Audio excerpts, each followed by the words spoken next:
Sa mga katik vloggers, mga subscribers, bago sa kaluma, mga supporters, mga dumaan, dumalaw at bumisita sa channel, lahat ng mga viewers, secret viewers at silent viewers, magandang araw.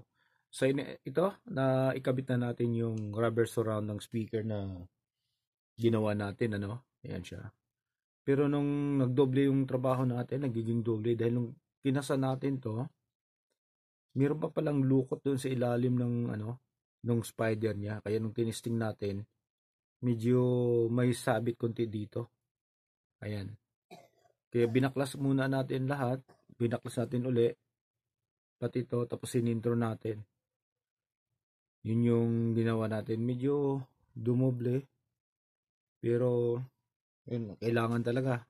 Kasi kung hindi rin natin tatanggalin, hindi mo naman maririnig yung hindi mo naman maririnig yung garalgal niya sa malakas na tunog.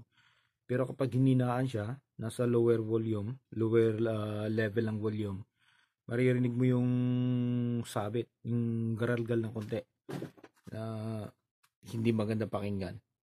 Okay? So, ayan, ayos na natin, nakabit na natin ng tama. So, kung titingnan nyo ng maigi, yung distansya dito mula dito sa ating rubber surround ay pareho. Okay, kailangan talaga natin i-sentro dahil mayroon pang nakatakip dito. Ayan, okay? So, test natin, tanggalin natin itong spacer natin. Ginawa. Okay, so try natin. So, dito, sa pagtitest, kailangan test tayo sa tulad ng sinabi ko, yung garalgal hindi naririnig doon sa nung hindi pa natin to binaklas uli. Hindi naririnig doon sa mid to high volume level. Doon mo ma-recognize kapag nasa mababang volume level lang. Okay, so ito, try natin. Lakasan natin,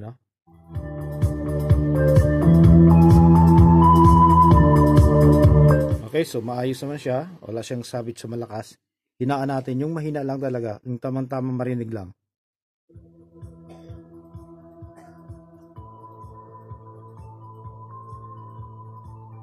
Okay, so wala na siyang sabit.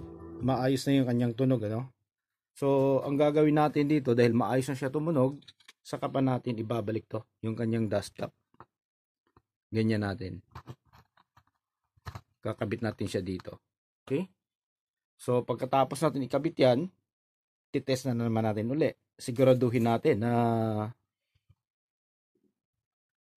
itong dust cover natin or dust cap ay nakadikit ng maigi. Dahil kung hindi, pagka merong part na hindi nakadikit, ito din yung dahilan kung bakit merong ka ring maririnig na garalgal. Okay? Kailangan nakadikit talaga lahat yan. Yan. Yun yung susunod na gagawin naman natin. Tapos, titest natin ulit ng mga ilang oras. Panigurado na yung tunog ay nasa maayos na siya. Okay? Tapos ito, panghuli, itong pinakatakip niya. Siguraduhin natin na nakasentro siya. Kasi kung hindi siya nakasentro, maiipit siya dito. Ito. Okay? So, ayan na siya. Ayan, tingnan nyo ng maigi. Walang naipit. Ayan. So, pareho yung distansya. Ayan. Okay? So, para papatunayan natin na wala siyang naiipit, so test natin siya ulit.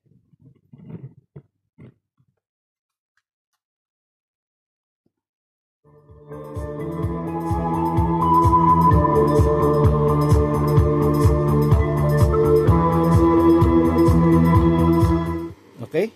Ayan. So, maayos na siya. At pwede na nating idikit ito at pa-pick up na lang natin sa may-ari. So, hanggang dito na lang siguro tayo, So, maraming salamat. God bless at bye-bye.